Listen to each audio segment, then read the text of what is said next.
ये जब तक एक एक मांग पूरा नहीं होता तब तक हम लोग यहीं बैठे हैं, हम लोग कहीं नहीं जाने वाले सर। मांग तो स्पष्ट है, गवर्नमेंट को तो ये मांग पता चल रही है। 14वीं जेपीएससी बैकलॉग परीक्षाएं 18 गलती था, एक एएसओ में सेलेक्ट हो गया लड़का और 18 को हिंदी में लिखने में गलती कर रहा है। नमस्कार, स्वागत है आपका खबर फर्स्ट में। मैं आशुतोष। देख सकते हैं कि दो महानुभूतियों की का पोस्टर फोटो इस मंच पे है। एक शहीद बिरसा मुंडा का और दूसरा शिबू सोरेन। हेमंत सोरेन, तुम इतने नकम्मे कब से हो सकते हो कि जो छात्र तुम्हारे खुद पिताजी को इस मंच पे श्रद्धांजलि दे रहे हैं और तुम उसी की बात नहीं मान रहे हो। 20 साल से झारखंड के युवा परेशान है और अब जो है पानी सिर से ऊपर हो चुका है। समय रहते चेत जाइए, वरना ये युवा चेता देंगे। मैं बोल रहा हूँ, माहौल बदल रहा है, फिजाएं बदल रही है और इस बदलते मौसम को समझ लीजिए, वरना ऐसा ना कि सावन की बारिश में आपकी भी सत्ता बह जाए। चलिए युवाओं से बात करेंगे। शिबू सोरेन का फोटो लगाए, श्रद्धांजलि दे रहे हैं और हेमंत सोरेन बात नहीं सुन रहे हैं आप लोग। देखिए, दिसोम गुरु शिबू सोरेन जो है वो हमारे झारखंड को झारखंड बनाने में बहुत बड़ा योगदान दिए हैं। हम लोग अपने बूढ़े पुरखों से, अपने पापा मम्मी से, अपने दादा दादी से, उसके बाद जब तैयारी में आए तो जेपीएससी जेएसएससी जैसे एग्ज़ाम्स के टेक्स्ट बुक से शिबू सोरेन के बारे में पढ़ते हैं और जानते हैं। अभी कुछ ही दिन पहले उनका निधन हो गया। शिबू सोरेन जी हमारे लिए हमेशा सम्मानीय रहे हैं। वो भीष्म पितामह है झारखंड के और शिबू सोरेन के लिए हमारे छात्रों के मन में हमेशा सम्मान रहा है। लेकिन उनके जो पुत्र हैं हेमंत सोरेन जी हमें इस प्रकार त्रस्त कर चुके हैं, इस प्रकार हमें परेशान कर चुके हैं कि आज शिबू सोरेन जी के जो आदर की आड़ है वो हेमंत सोरेन को बचा नहीं पा रही। पर्दा उठ चुका है सर, और शिबू सोरेन के आड़ में हेमंत सोरेन के गलतियों को लगातार बख्शा जाना, ये मुझे कहीं नहीं लगता कि कहीं से भी ये ठीक होगा। लगातार देखिए, हेमंत सोरेन जी को यहाँ की जनता वोट देती है, सरकारी पद पर आसीन करती है, तो उनका कहीं ना कहीं निजी तौर पे भी, सरकारी तौर पे भी ये कर्तव्य बनता है कि जब यहाँ की जनता उसको पुकारे, मार्मिक तौर पे पुकारे, तो उनका बिल्कुल ये कर्तव्य बनता है कि वो आवाज़ को सुने। मुश्किल से 1-1.5 किलोमीटर है घर सर, और हमें ऐसा लग रहा है कि कई सदियों, कई लाइट वर्ष दूर है सर, पहुंच ही नहीं रही है आवाज़ सर। लगातार झेलते हुए मंच पे बैठे हुए हैं और कहीं से कोई उम्मीद नजर नहीं आ रहा है। लगातार धांधली हो रहा है। 26 साल का हो गया झारखंड, 14वीं जेपीएससी है, गिन के 7-8 जेपीएससी हुई, संलिप्त कर करके किया जा रहा है सर। आप कंसिस्टेंट वैकेंसीज नहीं दे रहे हैं। यहाँ का जो बच्चा है वो पड़ोसी राज्यों की तैयारी करता है क्योंकि पता है कि वहाँ पे वैकेंसीज मिलेगी, यहाँ वैकेंसी नहीं मिलेगी। तो सर, इन सब मामलों के लिए जिम्मेदार कौन? हमारी प्रमुख मांग जो है, 2 मांगे प्रमुख है। पहला जो 14th जेपीएससी पीटी का जो एग्जाम हुआ है, 2023 और 2025 के जो बैकलॉग का एग्जाम हुआ है, वो तुरंत इमीडिएट तौर पे रद्द होना चाहिए।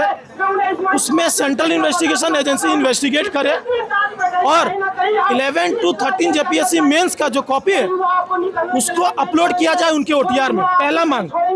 दूसरा मांग है सर, अभी जो अभय तिवारी रैंक 2 की जो गिरफ्तारी हुई है, वो टीडीपीएल का जो मार्केटिंग मैनेजर था, जितने भी एग्जाम्स में उसकी संलिप्तता है, बिल्कुल उसमें सेंट्रल इन्वेस्टिगेशन, चाहे वो ईडी हो चाहे वो सीबीआई हो, उसके तरफ पे एक 90 दिन के अंदर उसकी जांच होनी चाहिए, ठीक है, और उसका रिपोर्ट आने के बाद उसको रद्द करना चाहिए। ये हमारी 2 मांग है।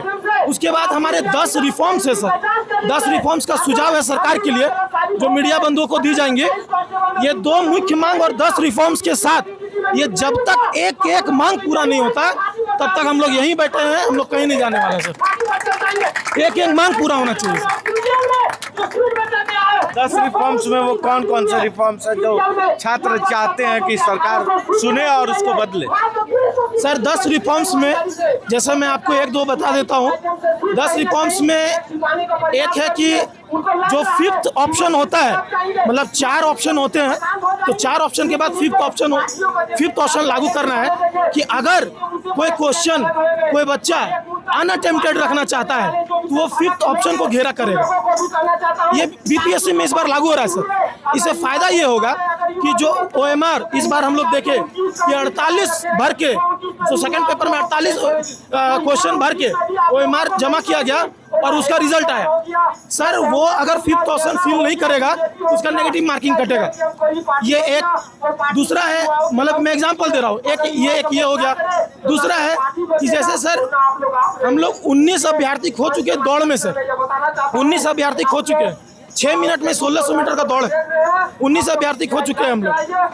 सर आप कहीं भी जाइए 6.5 मिनट, उससे ज़्यादा का ही समय है। यहाँ पे 6 मिनट का समय है, उसको बढ़ाया जाना चाहिए। बच्चा वहाँ पे दौड़ दौड़ के थक के खत्म हो जा रहा है, मर जा रहा है सर। मांग तो स्पष्ट है, गवर्नमेंट को तो ये मांग पता चल रही है। 14वीं JPSC बैकलॉग परीक्षाएं, साथ ही साथ जितने भी एग्ज़ाम TDPL ने ली है उस सबको रद्द कीजिए और उसमें CBI और ED को इन्वॉल्व कीजिए, तो दूसरा कोई उपाय नहीं। उसके बाद क्या है कि सेकेंड जो सबसे विवादित परीक्षा रहा है JCC CGL, और जिसमें अभी अभय तिवारी उर्फ मनोज तिवारी मार्केटिंग मैनेजर में अलग नाम है और सिलेक्शन अलग नाम से ले रहा है ना। वो व्यक्ति JCC CGL में इन्वॉल्व है और JCC CGL में बहुत बड़ा लेवल का धांधली हुआ था, और उसमें भी CBI और ED का जांच होना चाहिए, क्योंकि JCC CGL की परीक्षा सिर्फ एक नॉर्मल परीक्षा नहीं था, एक ऐसा परीक्षा था जिसमें एक अधिकारी लेवल का सिलेक्शन होना था। और अगर मोरली करप्ट अधिकारी के रूप में अगर कोई सिलेक्ट होगा तो बताइए हमारे झारखंड राज्य के विकास में उसका क्या योगदान होगा। उससे सिलेक्टेड लोग सचिवालय में बैठेंगे। उसमें एक अंशुमन तिवारी नाम का लड़का था जिसने एक लेटर लिखा था और उसमें से कईयों गलतियां था, 18 गलती था। एक ASO में सेलेक्ट हो गया लड़का और 18 को हिंदी में लिखने में गलती कर रहा है। फ्रेंच से पढ़ के आया था, ओकरा फ्रेंच आता था, इटालियन पढ़ा था कि हिंदी गलत लिख दिया वो है कि ब्रिटिश इंग्लिश या फिर अमेरिकन इंग्लिश वो सिखाता तो वह भाषा में लिखता। हिंदी में 18 गलती और ASO में सेलेक्टेड। समझ रहे हैं बात को? पहला बात तो वो था। दूसरा बात, नंदन कुमार नाम का लड़का पकड़ाया BSO में घूस लेते हुए, और ये परीक्षा के ज्वाइनिंग के तुरंत के बाद का घटना था। और अभी आप देख रहे हैं अभय तिवारी, ये तो एक मोहरा अभी समझ में आया है ना, वो एक मोहरा अभी पकड़ में आया है। उसके पीछे तो और अभी तो वहाँ तो मेन लिंक वहीं से खुलेगा। एक हब जो है ना, हब पकड़ में आया है, और वो किसके कनेक्शन में था। सारे परीक्षाओं में झारखंड की JCC में लास्ट साल में 4-5 साल में जितने भी परीक्षा हुआ सब में धांधली हुआ, लगातार हुआ। और इस लेवल का धांधली हुआ कि हम लोग पढ़ते पढ़ते मतलब कभी लगने लगा अपने आप पे सवाल उठाने लगे कि सर सेंट्रल के एग्जाम में हम PT क्वालिफाई कर रहे हैं, मेंस क्वालिफाई कर रहे हैं, हाँ कुछ मार्क्स से फाइनल मेरिट में नहीं हो पा रहा है, अलग बात है। लेकिन झारखंड में ऐसा क्या हो रहा है कि हम मतलब फर्स्ट स्टेज भी क्वालिफाई नहीं कर पा रहे हैं, DV तक भी नहीं पहुंच पा रहे हैं।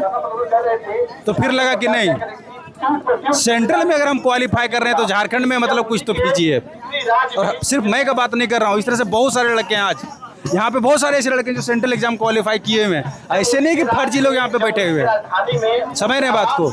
लेकिन लगा कि झारखंड में कटअप 97% स्कोर, समझ रहे हैं 97% क्या होता है कॉम्पिटिटिव एग्जाम में, सोचने वाली बात है। एक रिजल्ट होता है, मैं आपको समझाता हूँ, एक रिजल्ट जारी किया जाता है परसेंटेज में, दूसरा होता है परसेंटाइल। दोनों में डिफरेंस है, लोगों को समझ में नहीं आता है। परसेंटेज वो हुआ कि किसी भी 100 मार्क्स का एग्जाम हुआ, उसमें से किसी बच्चे ने मैक्सिमम मार्क्स कितने ऑब्टेन कर लिए।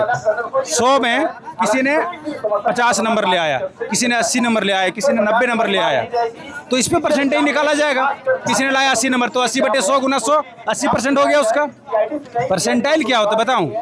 मान लीजिए कोई परीक्षा हुआ, पेपर बहुत टफ हो गया, उसमें हो सकता है परसेंटाइल के अंदर जो रिजल्ट दिया गया और जिसका परसेंटाइल 99.99 हो ना, वो बच्चा का भी ऐसा पॉसिबिलिटी है कि उसका मैक्सिमम मार्क्स हो सकता है कि 100 नंबर में मात्र 75 नंबर ही रहा हो। क्योंकि परसेंटाइल क्या बताता है कि अगर कोई बच्चा 99 परसेंटाइल पे है, यानी कहने मतलब 1% ऐसे बच्चे हैं जो उस एग्जाम को दिए जो उससे आगे है, मात्र 1% बच्चे। अगर 100 बच्चे ने एग्जाम दिया तो 99 परसेंटाइल दिखा रहा है, यानी कि उसका पोजीशन 99 पे है। एक ऐसा बच्चा जो उससे आगे है, कहने मतलब आप ऊपर से अगर मेरिट के देखेंगे तो पहला में आ गया, दूसरा से पोजीशन पे है। तो percentage and percentile both are different things. और यहाँ पे परसेंटाइल 99 और 97% नहीं है, परसेंटाइल नहीं है, बल्कि परसेंट 97 है। सोचने वाली बात है। अगर एक कॉम्पिटिटिव एग्जाम में 85% जब प्लस करने लगता है ना कट ऑफ, तो आदमी शक में हो जाता है, शक के घेरे में आ जाती है वो एजेंसी। इनकलाब जिंदाबाद जिंदाबाद का नारा लग रहा है।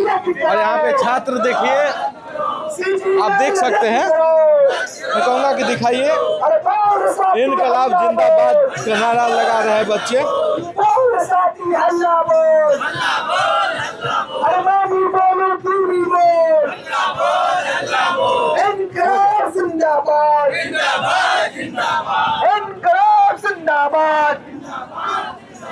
छात्र एकता जिंदाबाद।